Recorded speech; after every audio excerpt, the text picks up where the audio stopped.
Salam persaudaraan dari Bukit Sandar Matahari Ledalero. Kami menyapamu semua dalam senandung ucap salam dalam Sang Sabda. Bacaan Injil dan Renungan hari ini, edisi 23 Februari 2024, hari Jumat, pekan pertama masa Prapaskah, disusun dan dibawakan oleh Frater Julius Mulyadi SPD. Selamat mendengarkan.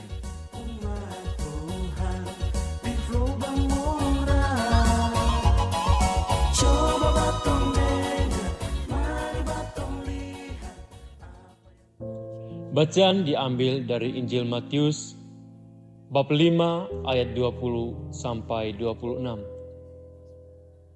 Dalam khotbah di bukit, berkatalah Yesus kepada murid-muridnya, "Jika hidup keagamanmu tidak lebih benar daripada hidup keagamaan ahli-ahli Taurat dan orang-orang Farisi, kalian tidak akan masuk ke dalam kerajaan surga. Kalian telah mendengar apa yang difirmankan kepada nenek moyang kita, jangan membunuh. Siapa yang membunuh harus dihukum. Tapi aku berkata kepadamu, setiap orang yang marah terhadap saudaranya harus dihukum. Barang siapa berkata kepada saudaranya kafir, harus dihadapkan ke mahkamah agama. Dan siapa yang berkata jahil, harus diserahkan ke dalam neraka yang menyala-nyala.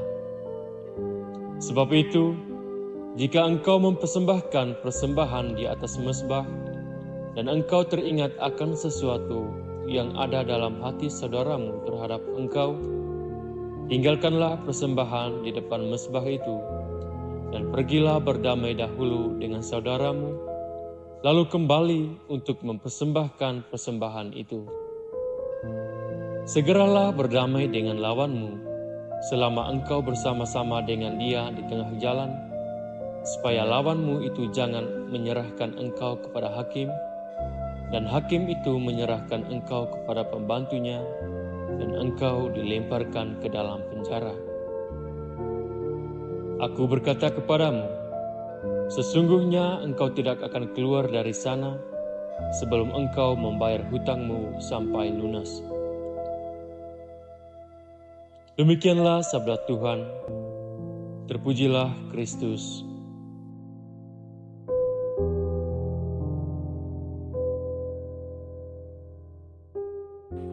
Bapak, Ibu, saudara-saudari yang terkasih dalam Kristus.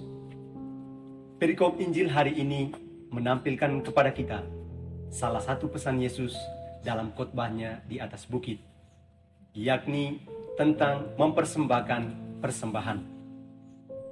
Yesus menegaskan bahwa setiap orang yang ingin mempersembahkan persembahannya, tetapi bila hatinya belum berdamai dengan tetangganya, ia harus kembali dan berdamai dahulu dengan tetangganya, lalu kembali untuk mempersembahkan persembahannya. Menarik bahwa Yesus menyuruh orang yang mempersembahkan persembahannya untuk kembali ke rumahnya, kembali ke situasi hidup hariannya, untuk berdamai dengan tetangganya, berdamai dengan pengalaman masa lalunya, dan berdamai dengan dirinya sendiri.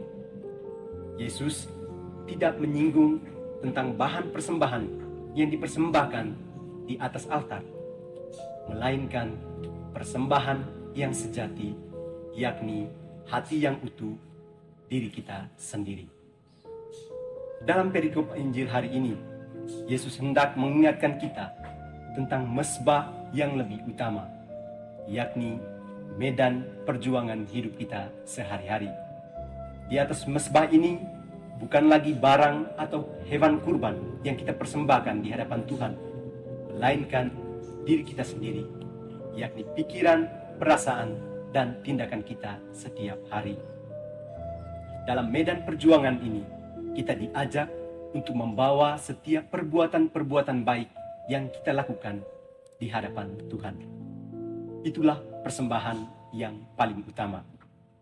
Dengan kata lain, Yesus menuntut adanya keseimbangan antara hidup doa dan hidup karya, antara persembahan di atas mezbah Ekaristi dan persembahan di atas mezbah medan perjuangan hidup kita sehari-hari. Bapak, Ibu, saudara-saudari yang terkasih dalam Tuhan, dalam kehidupan sehari-hari, terkadang kita hanya fokus pada aspek kontemplatif, yakni kehidupan doa.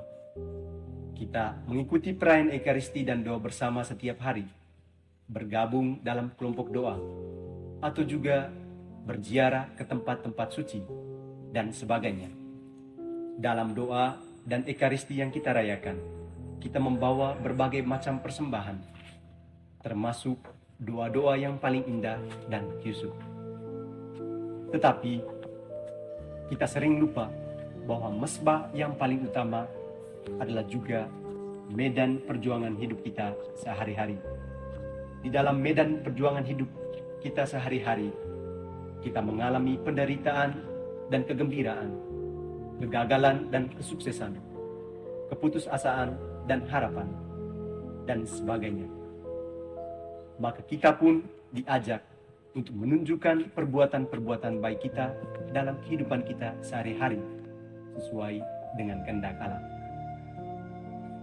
Bapak, Ibu, sama saudara dan saudari yang terkasih dalam Tuhan, pesan sabda Tuhan hari ini mengingatkan kita akan pentingnya menjaga keseimbangan antara dua aspek dasar iman kita, yakni aspek kontemplatif dan aspek misioner, aspek kehidupan doa dan kehidupan karya. Bila kita hanya fokus pada aspek kehidupan doa kita dan mengabaikan kehidupan misioner kita, maka kita akan menjadi orang Katolik yang hidup dalam dunianya sendiri dan terlepas dari hubungannya dengan orang lain. Begitupun sebaliknya, jika kita hanya fokus pada aspek misioner atau hidup karya kita dan lupa membina kehidupan doa kita, maka kita akan menjadi pribadi yang bekerja tanpa spirit iman yang kuat. Semoga pesan sabda Tuhan hari ini menginspirasi kita semua. Amin. Hei bersaudara, umat Tuhan di Lubang Mora. Sahabat-sahabat pencinta Sang Sabda, kita baru saja mendengar bacaan Injil dan renungan edisi hari ini. Sampai jumpa kembali pada edisi berikut. Terima kasih kepada Divisi Kerohanian website Seminari Tinggi Santo Paulus Ledalero. Semoga Sang Sabda menjiwai seluruh pengalaman hidup kita hari ini. Tuhan memberkati kita sekalian. Amin. Dalam satu hati, di dalam kasih Yesus.